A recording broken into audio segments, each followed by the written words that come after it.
even though we've already acknowledged the fact that this is a recovery passive, if we remember that this is a gun-based game, the most important thing is that you and your teammates have your guns shooting. There is no other legend that can get your teammates back up and running faster Mm-hmm. than.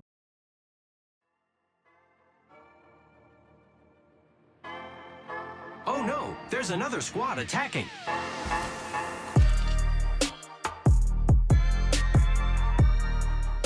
Welcome to the Third Party, an Apex Legends podcast hosted by myself, Shay, and joined as always by my co-host, Henry.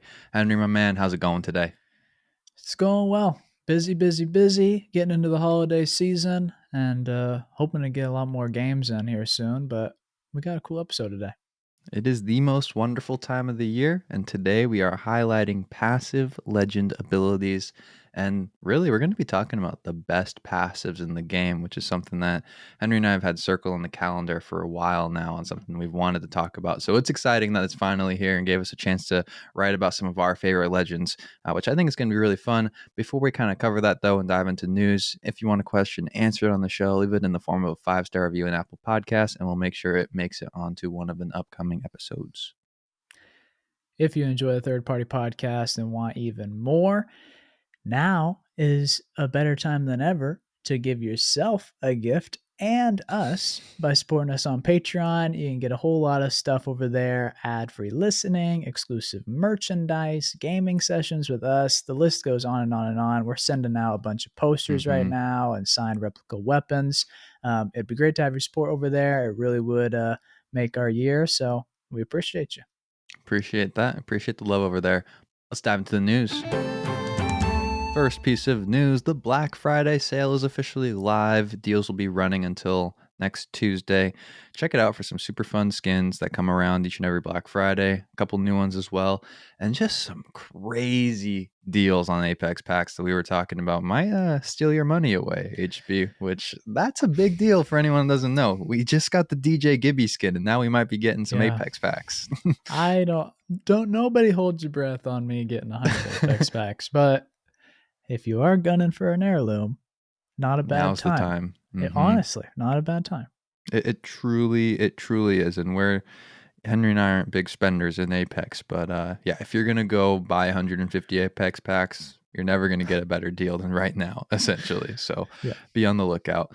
Next piece of news, though, we got a couple updates on pick rate that we just wanted to talk about. And first and foremost, Octane back on top. Really exciting, for better or for worse, but he's back. Talk about what's happened with Ashe though recently. Yeah, so Ashe has fallen faster than Seer did Mm-hmm. when he released. So over the last 17 days, Ashe peaked out at 20.96% and dropped down to today being 11.64%. Mm-hmm. Seer only peaked at 20.47%, so slightly less than Ashe, but then fell down 8% to 12.48. So really, the sum up here is that Ashe peaked slightly higher, but fell faster without any nerf compared to Seer. So Ashe has fallen 9.3% in the same period as Seer did.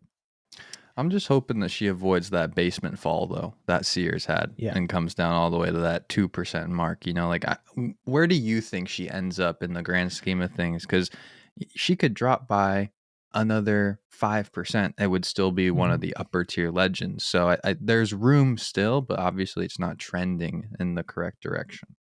Yeah, I think that there's a couple things at play. The first thing that's important to mention is that Seer may have slowed down a little less because he was so powerful and everybody was anticipating the nerf. So it could have held on to more players for longer just for that reason. So it isn't necessarily that Ashe is a worse legend when you're comparing to Seer.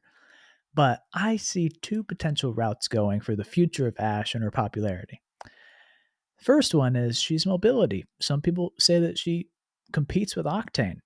That is a really good sign. I could definitely see her settling in there with Horizon, Valkyrie, Bangalore. Just like you said, falling about 5 points. That would be really good. The other situation, which I worry about, is her following a trend of Revenant.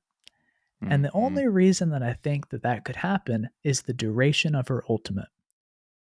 Just like Revenant, she Mhm. requires a high degree of team communication and Yep. coordination. And I feel like 15 seconds in order to execute her most powerful ability is just too tight of a window for people to stick with her on the long haul. So I hope not, but I think the passive being kind of a puzzle for most players, then the ultimate having to be Mhm. really highly coordinated, and then the tactical being a little bit hard to use in this kind of anti-gravity straight line, she might be in trouble, honestly. I could definitely see that happening. I'm gonna hope that the mobility reigns somewhat supreme, and I'm also quite interested because she's not getting this hot nerf that Seer got. Mhm. Does she get any adjustment at the halfway point of this season in that patch, and then does that slow or rise anything any bit more? Like, how do they feel about her on the dev side at the halfway point? Because I think that's something interesting to monitor as well. Because as much as we talk about, pick rate, a lot of it we say is influenced by what kind of the pros and some of those really vocal players out there are saying. And there's not bad press out there for Valk. I wouldn't say there's like extremely good press out there for her either. So she's going to be a really cool case study to look back on in the future. And so I'm excited to monitor her and look into the future as well. Next piece of news, though, the first major competition of season 11, the patch for season 11, went down over the weekend for the pros. So we got a little North America breakdown here of what the legends were being played by the pros. So we got Gibraltar staying on top with a 97.4% pick rate. Your boy, Gibby, let's go. Valk Represent. flies. Yep. Valk flies in the second at 62.3%. Wraith comes back to take another chunk at 37.7%.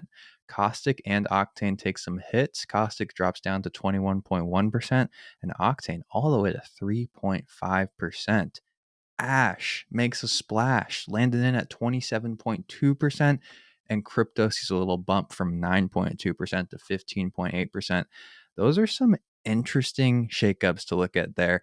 And I got to say, the number one takeaway from that, we've never had a new legend, enter ALGS comp play as fast as Ash has. And that's a good sign if we're talking about that previous conversation we just had of her continuing to stay or be in that upper tier going into the future if she's getting some love from these pros this quickly. Truly and honestly, no idea why. Like it's Interesting as heck. really, Yeah. really, really weird. Like we've seen very powerful kits come onto the scene and completely Mm-hmm. be ignored on the competitive Apex Yeah. side. We've seen balancing changes that completely disrupt the meta but are ignored in the pro scene. And so to see Mm-hmm. something like this take up almost a third of the pick rates, that's crazy. And It's wild. Mm-hmm. I don't really know what to make of it. It could be a complete change in the mentality and the shift of competition in the Mm-hmm. Apex scene. It could also just be a fact that Ash is unlike anything we've ever seen before. Um, I'm not sure. It's really a head scratcher. It's a first. Yeah. I mean, to me, what it signaled is pros have always preached this idea of what we talked about last week, invincibility is a lot of power. Yeah. Like that's why Wraith has stayed true. And so this portal in of itself with Ash, maybe that's just really valued by the pros. The invincibility movement, whatever and however they can get it. Because the number Hmm. one comp was Ash with Wraith. So they just Yeah. doubled down on it. So it's really interesting. I could also see this totally being something like she drops like in the next competition. Like this was kind of maybe a one-time thing, and maybe people didn't like it. Neither you or I had the time this weekend to like watch it in depth and get a full breakdown. So I'm interested to kind of, we'll follow like Liquid Hodsick and stuff and kind of see some of his thoughts and see what some of the pros are saying in terms of breakdown. Anything else on this pick rate front you want to cover though? There's some interesting other little changes in there. I I'm just glad that it seems like what we've been saying for years now pretty much falls in line with what the pros are using. In terms Mm-hmm. of playing rotation, playing positioning, Valk is incredible. Mm-hmm. Gibraltar is incredible. I'm so glad that everybody's on the same page on that. It's really, really good to see. Mhm. The caustic and the crypto stuff, still a little bit weird. The Like, octane dip is really weird as well. Like, yeah, interesting.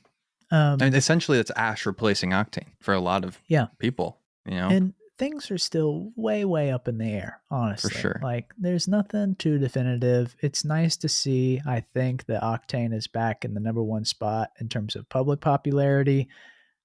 Launchpad is still incredibly popular, despite what some people think. Mhm. Yes, you can't get silent padded on, but in terms of speed and mobility, it's still the best. It really is. I, I don't know if it's up to debate anymore. Some people are undecided, but the facts are the facts. Octane is good. Octane's very good. It's going to be really cool to see what continues to happen into the future. So, if you're interested in that, that's a little update.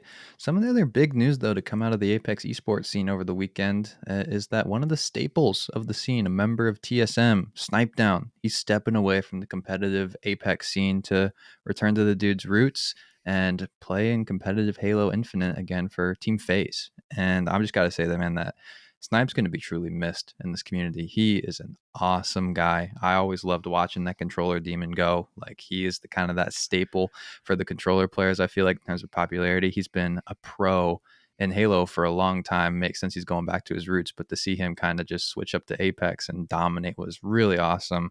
It was a really emotional last stream. If anyone was watching, I got to say the Apex community just comes through, shows how passionate we all are and how supportive everybody is. After the competition, he tweeted, "Emotional doesn't even begin to describe it, but I'm very thankful of everything I've been a part of. Happy to have ended with second place and get some much needed points for the squad. Love these guys to death. Thank you so much for the support." Man, it's gonna be sad missing Snipe. I know you're not like fully like engrossed in like following that TSM Snipe down story, but how's it? How do you think about it from your perspective still? Yeah, I mean, this is a big deal. And we had kind of speculated, would it even be possible to compete in Yeah, two games, and what would be it was the rumored for a little bit. Yeah. yeah, what would be the fallout? What would be gained and lost in that? Honestly, I think we're both optimistic for professional Halo, and Mm-hmm. truthfully, if we think about classic esports, Halo is just so much better suited than a game like Apex. It's Yeah. even though we're huge Mm-hmm. fans of the game, honestly, Apex is a really hard game to go pro in and to stake your ERs are just livelihood so on it, hard. Yeah. Mm-hmm. really tough. So I definitely don't have any ill will towards the guy, and we only wish him the best. Yeah. Totally well said. No ill will coming across at all. I mean, if I grew up, got my entire name off of a game, and then the latest version was announced 10 to 15 years later, I'd probably go back to it as well and try and compete because he's a demon at Halo. He's an absolute demon. But on top of that, in terms of Apex news, stay tuned for who replaces him on TSM. That's a very, very popular spot, to say the least, on that squad with Hal. I think there's some rumors floating around, but nothing yet has been officially announced. So that'll probably be on the show in the next week or so, and we'll be able to talk about it. That wraps up the news, though, for the day. Let's do it. Let's dive into the passives and talking about the best ones that have ever hit Apex Legends. That's right. So passive abilities are the juiciest because without a cooldown, balancing them is much harder than it is for tacticals or ultimates. Passive abilities, for the most part, don't have any cooldown and are active all the time without a cost. Now, I think passives are often overlooked because you typically don't trigger them intentionally. So, when you're mastering a legend, you practice the technical skill of the tactical and the ultimate use because they pack a larger punch and are less forgiving with their cooldowns. So, you really have to focus on them and master them, while the Mm-hmm. passive is, well, passive. This being said, passives are incredibly impactful. One could say that passives impact arenas more than anything else, even weapons, since they exist above the buy system entirely. Today, we'll be breaking down what we believe to be the top 5 passives in the game, and honestly, probably the top 5 best legends in arenas. Mm-hmm. That might be a bit of a stretch because we're looking at these legends' abilities in as much isolation as possible, just the passives. but let's look at the criteria. So, Mm-hmm. first and foremost, survey beacons are out of bounds. They're great, but They're not too included in our powerful. chat today. Mm-hmm. They're overpowered. We can't talk about them today. Um, and the passive must be a standalone ability and have application in most situations. Mm-hmm. Caustic and Crypto don't have significant enough passives since it's linked directly to their tacticals. Mirage's passive to cloak while reviving and respawning is also far too niche to be weighed against more passive abilities that happen throughout the game. Mm-hmm. An extremely powerful passive also can't be supportive to another ability. Mm-hmm. Horizon's soft landing passive has a few applications outside of using the tactical, but it maximizes its power in tandem with the use of the tactical. Mm-hmm. And then finally, some passives expire in their power throughout the game or require a certain input outside of a legend's control. Loba's passive is really strong and useful while looting mostly in the early game, and then there's the niche application identifying supply drop weapons later on to some degree. Ash's passive, while very powerful, requires a certain situation to unravel in order to be at all useful. Plus, it has zero value in arenas. Yeah. It's a good breakdown of like what we're essentially looking for. And not to say that the passives on our list don't synergize with other abilities at all. Like, I'm not going to spoil this on the list. I'm not going to spoil this on the list. I won't give it away. But there's obviously going to be some interaction, but you would still take something away and you'll still have power with it. Mm-hmm. You take away Caustic's gas, that passive, not as helpful to say the least. Yeah, we're looking for something specific, but Hmm. it's just kind of fun for us to be able to focus in on an aspect of Legends kit that is very often overlooked and I think undervalued. And by looking at these top five Hmm. passives, I think we're all going to grow a larger appreciation for passive abilities because Hmm. they're really fun. And more, we're seeing new legends come onto the scene that have a substantial amount of power locked Hmm. into the passive slot. I know people freak out when the new Legends released looking at the tacticals and the Mm-hmm. ultimates. Henry and I still, that's the first thing we go look at pretty much is the passive to see how it stacks up, especially with some of our Legends recently getting a lot of passives all in Yeah. one passive. It's a pretty crazy development we have when we start to compare some of the new Legends with the old ones in that way as well. But we don't, that's a different discussion for another day. Yeah, it really is. But let's kick it off. Yep. Get us The going with first your boy. passive, Mm-hmm. my Mm-hmm. boy, Gibraltar. Now, Gibraltar's passive is one of, if not the most controversial passive ability throughout the ages of Apex Legends.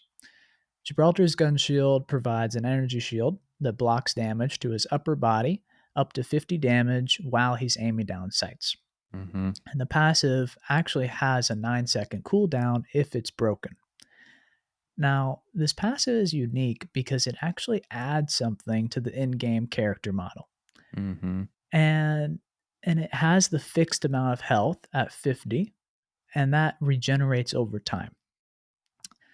Now, over time, the gun shield has been reduced in its hit points and has been nerfed. In season 4, the gun shield went down from 75 hit points to 50, so pretty drastic change.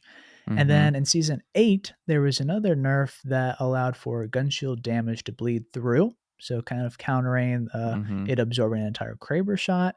And then also the damage dealt to a gun shield counted towards Evo armor, Thank goodness. That was which like we my love. number one thing playing Love against that. Gibraltar. I'm like, I'm going through all this work. I got to get rewarded in some way. Yes. Now you do, which is great. But Hmm. despite these nerfs, this passive is still one of the strongest because it's so applicable to gunfights. Hmm. Sniper, check.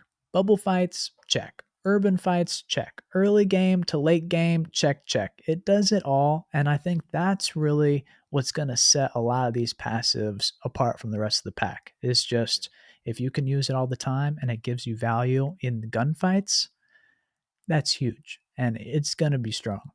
How do you respond to the people that talk about Gibraltar's hitbox and that it Yeah. kind of requires him to have this passive to give him a chance? Like you've played him forever. Is that how you feel? Is it true? I mean, Yeah. walk me through that. It's a really good question because I'm a It's one Gibraltar we asked main. for a long time, Yeah. And like with the getting hitbox to changes and stuff. Yeah. honestly, it's a hard question because we've just thought about it so much and stories have changed and design decisions have changed. And Yes. so Mm-hmm. the truth isn't really black and white on this one. Mm-hmm. But I think to cut to the chase, yes, the gun shield gives Gibraltar a tactical advantage. Is it a balancing tool for the large hitbox? No. Does Gibraltar need something else to account for it on top of fortified? Probably not, given its Mm-hmm. current state. But for those of you that don't know, Gibraltar is actually very, very large. If we think Big about it boy. Mm-hmm. in square centimeters, Gibraltar's hitbox is 79 square centimeters or 12 and a quarter square inches. Compare that to another legend like Bloodhound, who has a hitbox of 37 square centimeters or 5.75 square inches. So just over twice the size No big uh, deal. of other legends. Very, very large.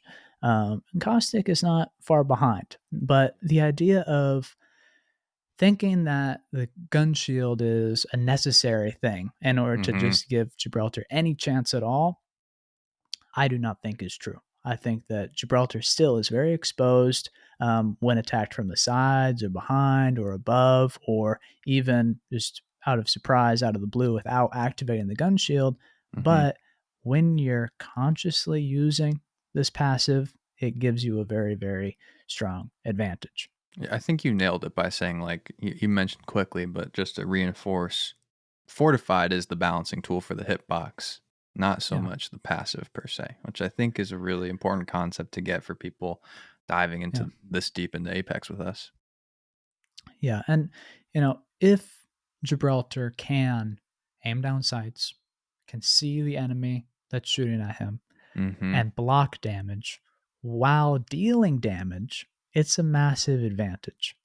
If it's just blocking shots, it's not huge just because, like you said, he's easy to hit because of the hitbox. So, really, the gun shield is an advantage if you use it to its fullest. It isn't really an easy way to get out of situations, but when you're up close, if you can really buckle down, use this passive, you're going to be winning a lot more gunfights than you Mm-hmm. would have otherwise. But it's also important to remember that there is a trade off here. You can't Mm-hmm. be using the passive and slide canceling, jumping, moving around like normal. But if you can, kind of crouch spam, ADS, focus on your accuracy, you're going to maximize this ability and it's going to be a game changer for you. If you play into this one, it can be really intimidating to go up against, to say the least, as an opposing player. Like when you get into that head on fight with a Gibraltar and they are perfectly crouched behind that gun shield, you have to make up for a lot of damage that you Yeah. otherwise would not have. And that's a hard thing to do in fights. Let's do it. Let's keep moving though. We got number 2 on the list, and we're already moving away from what a passive what we thought it would be when we're talking about Valkyrie. And this is going to be a fun one to discuss because she's a different concept of a passive, to say the least. And I think it's interesting. For the majority of people that truly play Apex Legends, mobility is power. It's shown in pick rate. It's shown in uh, when we got the brief discussion about win rate a long time ago. But we can table that conversation. But truly, mobility is power and key to success. And while I do think there's a lot of truth in that statement, we can also say, though, with 100% confidence, mobility equals fun. So mobility might equal power, but mobility definitely equals fun, and that equals popularity. And so what we got with Valk, we got the passive VTOL jets. So quick description, you press that jump key while in the air to engage the jetpacks. You can switch between hold and toggle options in the menu on however you want to operate it to the best of your ability. This is truly the king ability of in-fight repositioning that's currently out there. Other movement abilities like Pathfinder's Grapple offer some benefits like speed, longer range aggressiveness, but the frequency in which you can use the VTOL jets in comparison to an ability like the grapple is just immense. On top of that, when we start comparing passives to tacticals, I think we know that we got a pretty dang strong passive on our hands when we feel like, hey, this passive can accomplish a part of what somebody else's entire kit is built around. And that's kind of crazy in of itself. For a little breakdown of the VTOL jets, so you activate them, and whenever you press that button, whether you got it on toggle or hold, you're going to consume 12.5% of your fuel. Your max duration is 7 seconds in which you can fly. Your fuel refills after 8 seconds after the last usage and takes 10 seconds to refill from empty. And we say that to make the point that essentially you have an 18-second max cooldown on a passive, which is pretty fast when we compare it to some of the tacticals essentially in the game. It is kind of funny that we're talking about passives and our first two do have cooldowns related to them. I promise we'll get away from that. But it is what it is. I will say though, this passive is freaking awesome. It's super powerful. It synergizes with the rest of her kit so well. You can preserve fuel by holding the tactical and hovering, for example, but it still just stands on its own. And that's what's awesome. You can go through quick repositioning tool with this, move from in fight to fight, and jump around from the ground to the roof, from roof to roof. You can keep your high ground advantage with Valk throughout your fights, and that's just a special ability in of itself. Um, I'll just throw in though, while we're talking about this passive, we're giving some tips out. Long flights during combat leave you pretty vulnerable. You're loud, you're slow. Can't be recommended as a consistent tool. But yeah, this is a great passive. It would be strong as a tactical. And that's how I think we know we got a really dang good passive on our hand.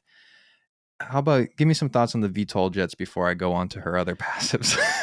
So I think Valk's passive, and I think we're agreed on this, is the strongest passive in the game.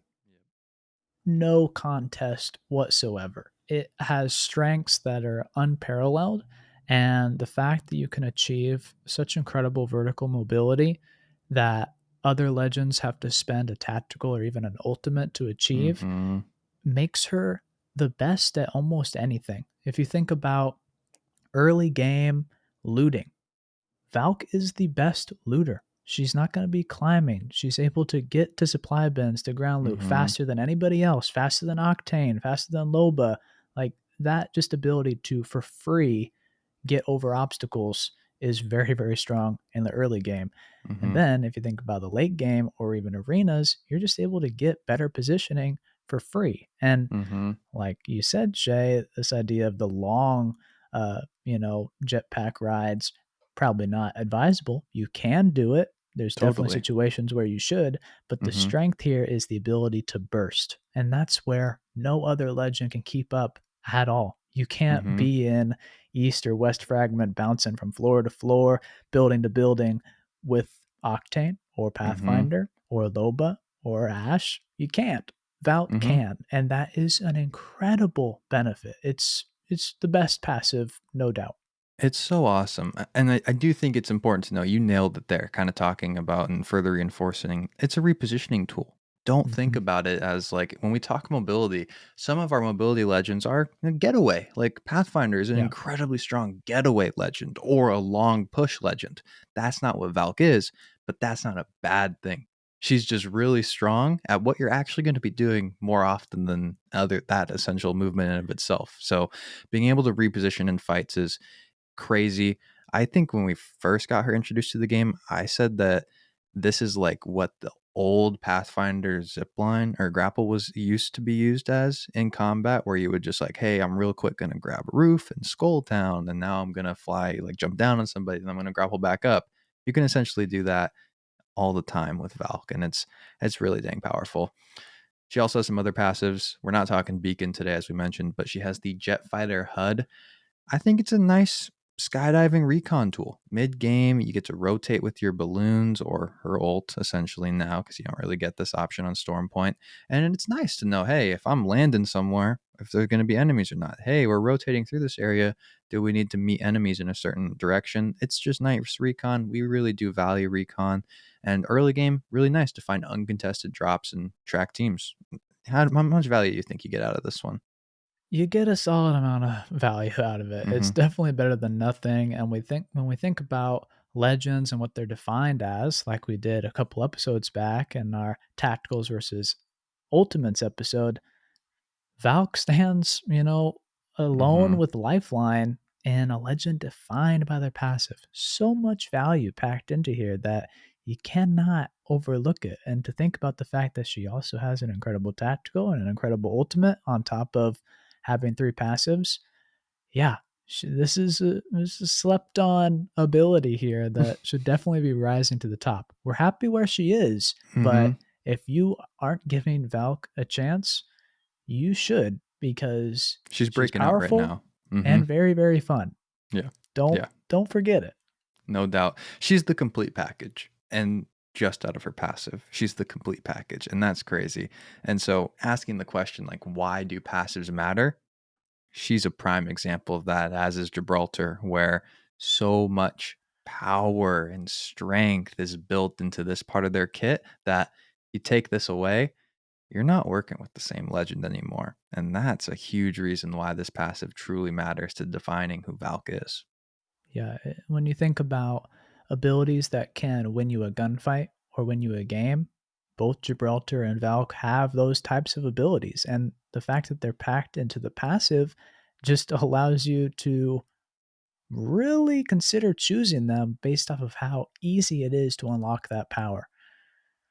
If you know that it's there and you use it, it can outperform almost any other tactical in the game. Speaking for Mm-hmm. both Gibraltar and Valk there, passives are no joke Mm-hmm. and can win you games. So it should really be more of a deciding factor in who you're going to play and who your main is when everything's all said and done.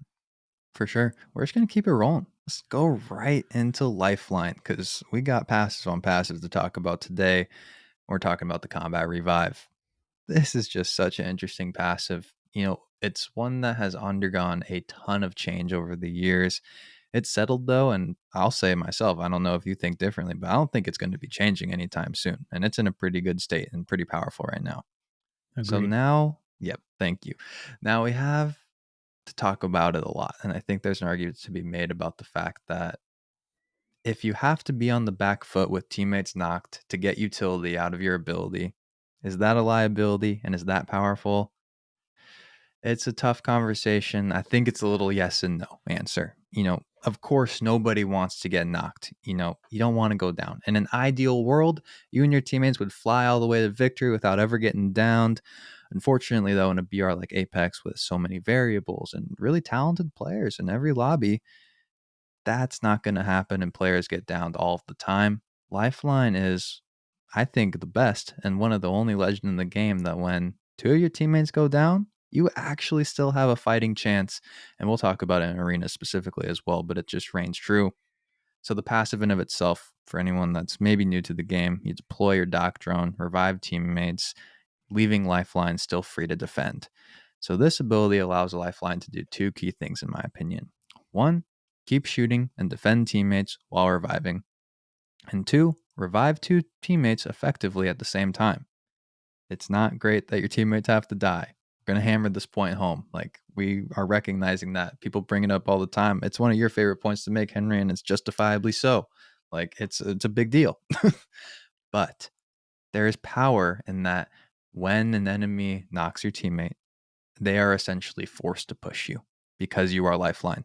I'll personally say I've found myself in situations where I unload a mag and knock somebody. I hear that Lifeline res and then just because of this haste I'm in, I have to get there as fast as possible. I don't want that person to get up. I swap to my other gun and I push.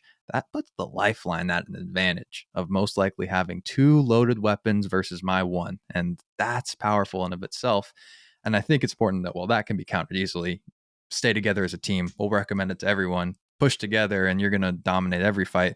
That's going to solve a lot of issues in Apex and is easier said than done and is the main reason we don't have Rev Ash metas like we've kind of talked about everywhere. Yeah. Yeah. This passive from Lifeline is able to flip the script. In that situation where you're in, where Shay's up against an enemy, he knocks them, he probably took damage. he Yeah. probably hasn't Mm-hmm. reloaded. Now, Lifeline is taking that disadvantage and forcing Shay into a situation that he Yep. doesn't want to be into, where Mm-hmm. Lifeline is probably rezzing, behind cover, full health, two weapons, and you have to make a play. You can't do Mm-hmm. nothing, or you're going to be fully reset Your and advantage is gone. Mm-hmm. you lost it. So Mm-hmm. even if this passive forces both teams to just reset, wow, that's an incredible situation because without this passive, you lost. You were I'll take down a free 3-on-2. resets out of a loss. Yeah, that's Free really good. reset, if not an advantage, Mm-hmm. huge passive ability for free. Let's talk about the revive time comparison for this case study of two teammates going down. You get two Mhm. teammates super quickly knocked, say you're all together, so we're pretty close by.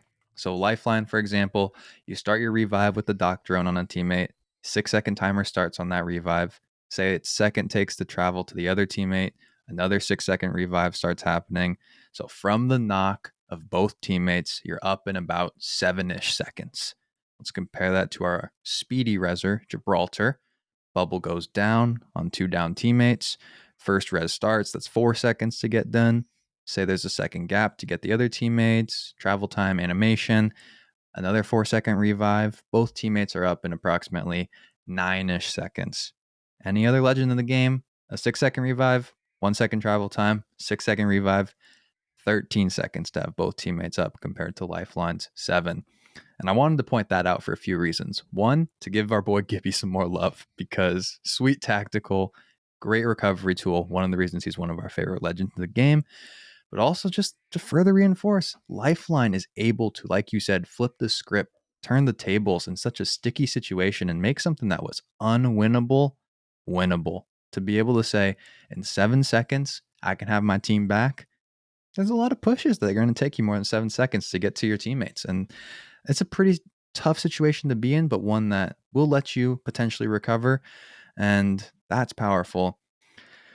And I got to say, we talked about it a little bit earlier, but it's just incredible in arenas. And it's, for myself, Lifeline's a must pick in arenas. And I know a lot of people feel the same way. And the ability to, in that lane centralized combat, continue to shoot while reviving, but also on top of it, the guarantee of a gold bag. That's just where the power comes through with Lifeline's passive in that way. She shines in arenas right now, but I don't want to take away credit from her ability in BR to flip the script.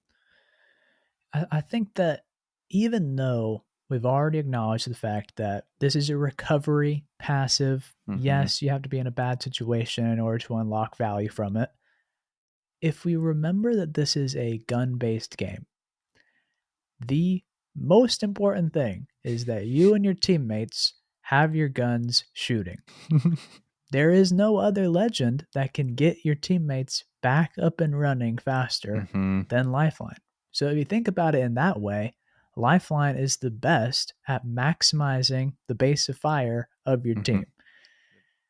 That's just true. And she's really, really good at it. So if you either don't play Lifeline for that reason that you don't want to support, you don't want to plan for the worst, if you want to unlock the power of having more bullets going towards the enemy than going at Mm-hmm. you, Lifeline does that.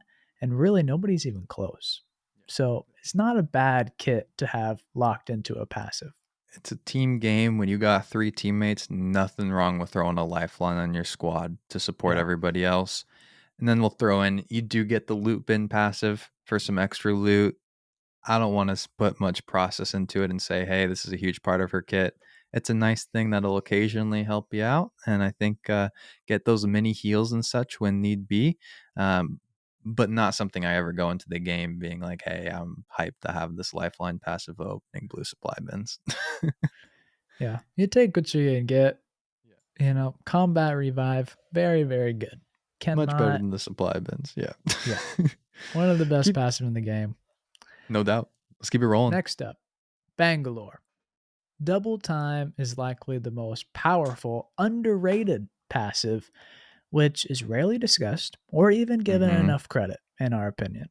Bangalore is known for her smoke, and honestly, we recommend Bangalore because her kit is so approachable. It's user Mm-hmm. friendly, point and shoot the smoke, toss a flare for an airstrike, and then the passive, well, it just works its own magic. It's Mm, very easy to learn and to get a lot of value out of Bangalore in general. I'm so excited for this one. She's my most played legend of the season. Like I put it off for too long. I did, and I'm getting the value out of her because of this passive, and that I've matured enough as a player to see through smoke. I love that. I love that. If you've been with us since the very beginning, Shay would curse up a storm and say Bangalore was the worst legend in the entire game. I So was we've come around 180. I was inept. I will say I had to play Bloodhound when playing with a Bangalore because the smokes would go down, and it became 2-on-3 for the other team. Like I didn't even know what I was doing. I was lost in the sauce. And now he's the Bangalore main. I love Yeah. it. But yeah, like you said, a lot of the strength of Bangalore is hidden in this Yeah, passive. The totally. smoke is what you think about. The smoke is maybe what you hate. Maybe it's what you love. But the passive is something that you will learn to love instantly if you pick up Bangalore. Mhm. Now, the breakdown is while taking fire, sprinting is faster for a brief time. And the key here is the passive is activated when taking fire, not necessarily taking damage. So, Mhm. unlike Gibraltar's gun shield, where you have to prepare, you have to aim down sights, and then you Mhm. have to have enemies hit you in order to feel the benefits, Bangalore's passive allows you to avoid taking damage in the first place by just running at sporadic Mhm. speeds so they can't hit you. Now, what's that actual speed mean? Mhm. Essentially, you get a 30% boost to your run speed for 2 seconds. Now, the activation occurs upon being hit or when bullets or grenades barely miss you.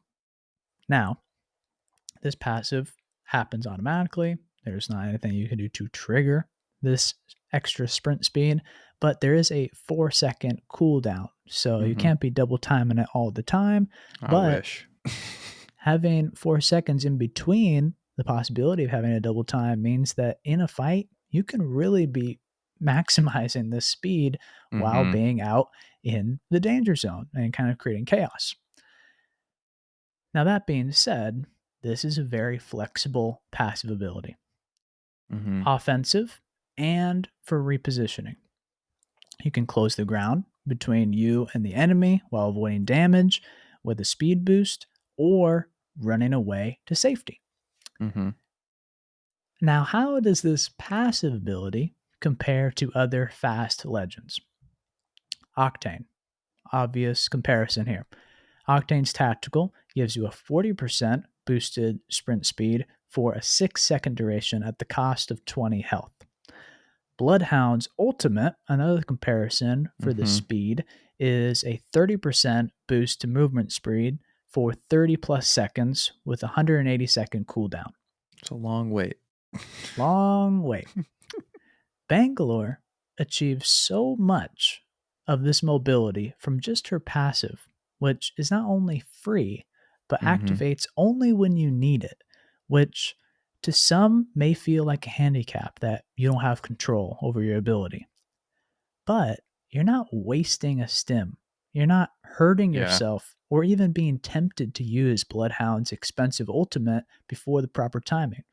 Double time gives you a boost only when you need it, and it works to a high level of efficiency. It's a very passive. We talked about Hmm. Gibraltar and we talked about Valkyrie, who needs to be activated to use her passive. She fits into this mold of, hey, this is what a passive is in the sense of the word. And it's really easy and exciting to use because it's not only is it going to give you maybe those getaways, but those in-fight strafing speed boosts you get, Yeah. that can be huge to winning those one-on-ones. And when we talk about, like you were kind of mentioning, it's a gun game. How do we use abilities to amplify the gun game? Well, not having to do anything, but all of a sudden being faster in 1v1s, that's huge all by itself. It's big. It's really a powerful passive ability. It's one of the best in the game. Hmm. And when you're comparing it to Octane or Bloodhound and packing into their tactical or ultimate, man, you're not highlighted in green or Hmm. red. You're not hurting yourself. You're going into a fight completely under the radar at Yep. no cost, having more mobility that is not disruptive to Mm-hmm. yourself, to teammates. You're not having to time a grapple or anything. You can focus on your weapons just as Bangalore wants you to do Mm-hmm. and just put in work while having this free, huge mobility boost that gives you the same amount of speed as Bloodhound does Yeah. for 2 seconds. That's Yeah. really good.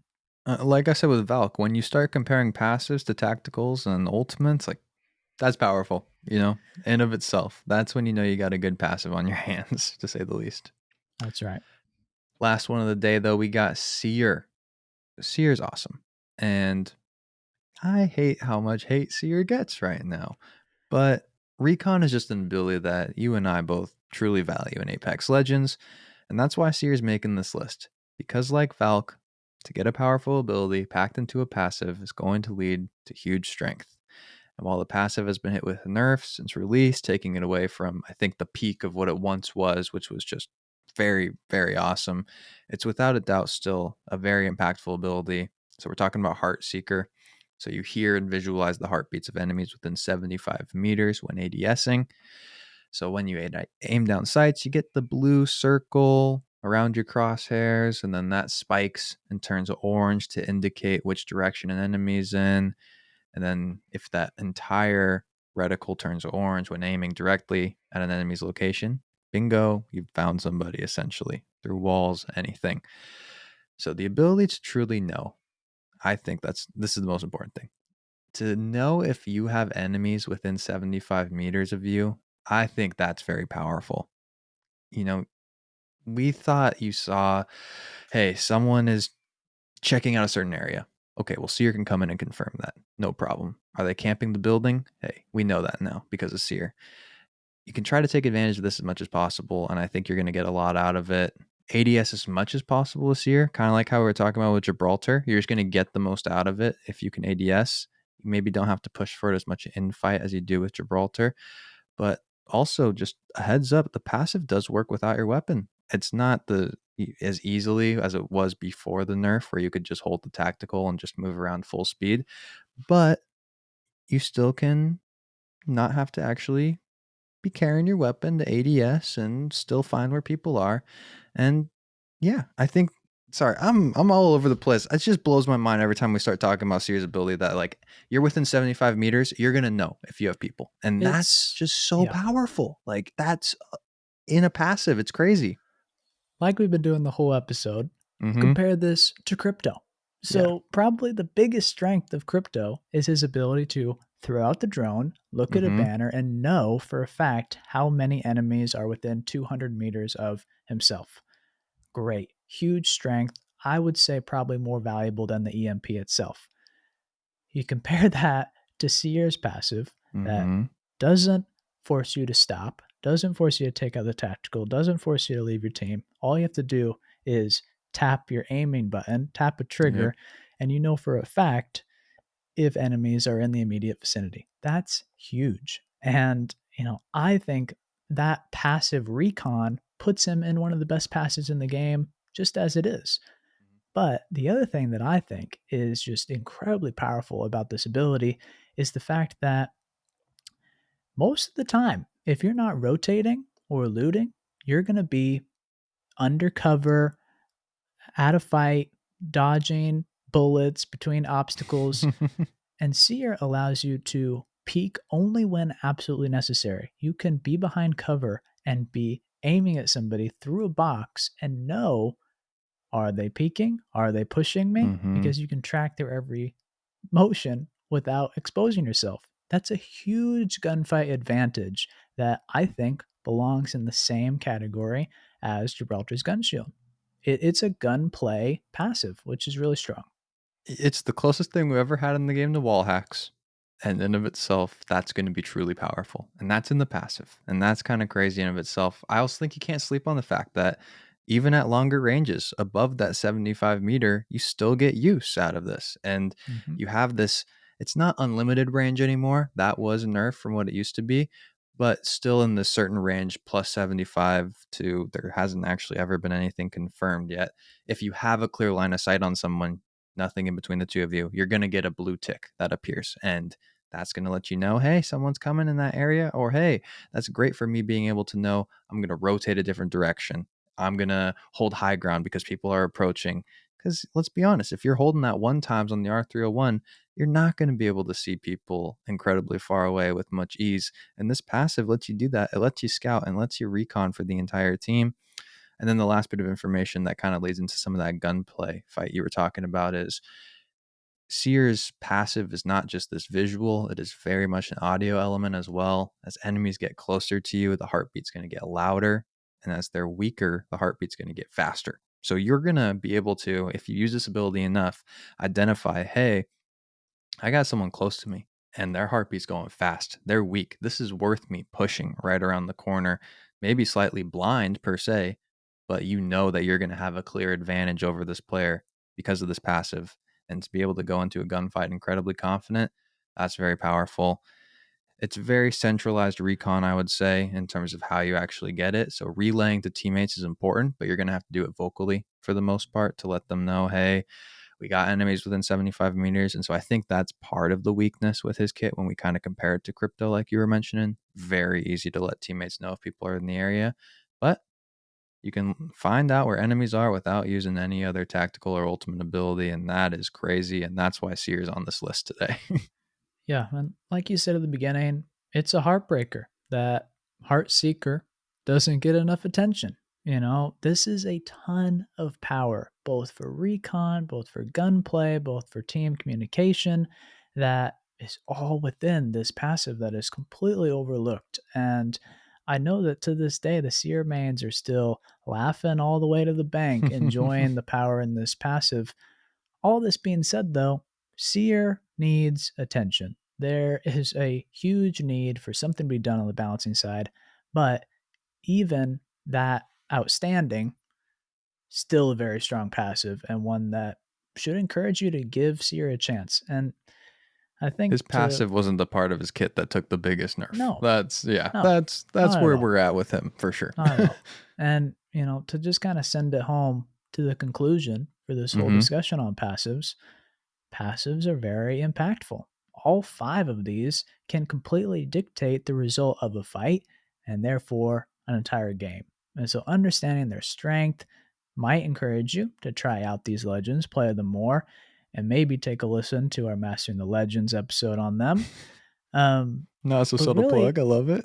it's a subtle plug, but it comes back to the fact that passives are what you use the most.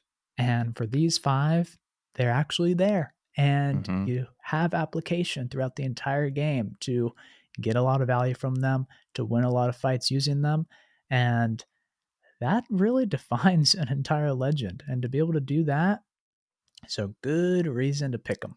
Yeah, I love passives because they're the closest thing to always having something to rely on in this game. In a gun game, your passive is going to be the closest thing you have to not playing a gun game, essentially, which Yeah. take any advantage you can get. And these legends do offer really specific advantages that I think all of them we can recommend playing right now, to say the least. Let's wrap it up though now. Answer some 5-star questions. The first question today is coming from Kaz62. Really enjoy the podcast. I actually have 2 questions. Could you do an episode breaking down what type of weapon loadouts work best for each map and game mode? Example, Stormpoint ranked. Are snipers working well? Why? Maybe break down the best snipers, the damage, the fire bullet rate, bullet velocity. He wants all the details, Henry. You think we're going to head in that way? Well, thanks for reaching out, Kaz. Appreciate the 5-star review. We're working on all this stuff. We're working on a map guide that'll be focusing more on the legends, and then based off a couple positive comments, we are going to be taking a look at all the snipers. So look forward to that. Probably coming in mid-December. That's the plan right now. So stay tuned, Kaz. Next question coming from Squatch. Hey guys, big fan of the show and love to listen to it while I'm driving to add a lot to my gameplay. My question is if you can combine the abilities of any 2 legends, giving them 2 tacticals, 2 ultimates, and 2 passives, who would it be and why? Mine would be Bloodhound and Octane. Thanks so much. I'm a huge fan of the show and will continue to keep listening. I'll take Falcon Gibby in one legend. Yeah. Those are my Holy 2 cow. favorite like utility legends, you would be so useful to the team. Yeah, It might I be mean, bad in that it's all centralized into one person, and that if you go down, your team just loses so much. yeah, I think that would be probably the best. It would be hard to come up with a better idea than that if you think about both ultimates, both tacticals, both Mm-hmm. passives. I think all three of them really stack up. The other one that I just have a hard time not wanting all the time is Loba's ultimate. You Oh know, yeah, if I that's a could good come one. up with a way to squeeze that in and just take the ultimate, I'd like that. So Take like a mobility legend like Octane and combine it with Loba, and then all of a yeah, sudden you got a great setup right there. That was a fun question. I like that. Next question coming from CT27. Hey guys, what's up? I'm a Caustic main. I just got my first 2K, which is awesome. Just wondering if you've ever done an undated Caustic mastering the legends. Okay, great question. We were actually kind of just discussing this on the behind the scenes. Funny enough, yeah. I So we got some plans. yeah. Mm-hmm. Now that we've done all the Mastering the Legends, you can go back and listen to them. There are some legends that over the passage of time have changed pretty drastically. So we're working on remastering and Mastering the Mm-hmm. Legends 2.0. Caustic is definitely on the list. Not going to say no, but there are other legends that have had more substantial reworks. Yeah, I would say it was our first episode, Caustic Mastering. I don't think it's the most irrelevant one, though. I think the power of his kit has shifted in terms of like total use, but I still think the way in which you use Caustic is very similar to how we talked about him when we released our Mastering the Legend on him. Yeah, agreed. Last question from the day coming from MDM. You guys are awesome and have helped me a lot in growing my Apex Legends skills. I've played since the release of the game and so far have 1.9k games in. I have roughly 700 total lifetime kills, and 300 of those kills were Season 10 with Revenant when I Ooh, decided to take things seriously.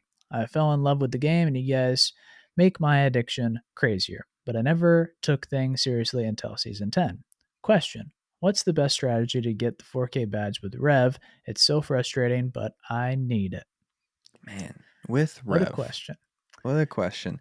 Here's what I will say. Like, I don't think Henry and I are going to come out here and try to say, hey, we're the 4K bomb experts. We'll see I if don't have maybe a we can. 4K on Rev. Yeah, I can well, tell you that. maybe we'll see if we can give that title to No Coco after today's stream, where he's going for a 4K on each legend all in one stream. So maybe you could go check out that VOD if he does great with Rev. I will just say I don't think your strategy will change so much legend to legend. When you're going for that 4K, you just gotta shoot. You gotta shoot as many Yeah. bullets as possible, as many people as possible, and move from point A to point B as fast as possible. And using the totem, using the silence and stuff isn't going to be the number one priority. It's just going to be putting out damage as fast as possible. Yeah. The 4K is very, very challenging. Essentially, it is gunplay, like Shay said, and taking fights, Yeah. landing contested on purpose, going for the hot drops. If you can get 2,000 damage early on before half the teams are all gone, Mm-hmm. you're having a good start. It's worth pushing to get the 4K. Typically, you can farm about 1,000 damage off the last two teams. Yeah. So if you're keeping that in mind and kind of doing that poke damage, using an LMG perhaps, and really fragging out early game, I'm sure you can get it. Agreed. Agreed. That's going to wrap up the show today. Thank you to our producer, the Third Party 10, who supports us over on Patreon. Subscribe on Apple Pods, drop a follow on Spotify. Follow us on Instagram and Twitter at Third Party Pod, and check out the Discord via the link in the description. Thank you so much for listening to the Third Party Podcast. We'll catch you next time. Peace. Hey now, another squad coming in. Boom! Whole squad down. Hey, brother, not today. Maybe tomorrow.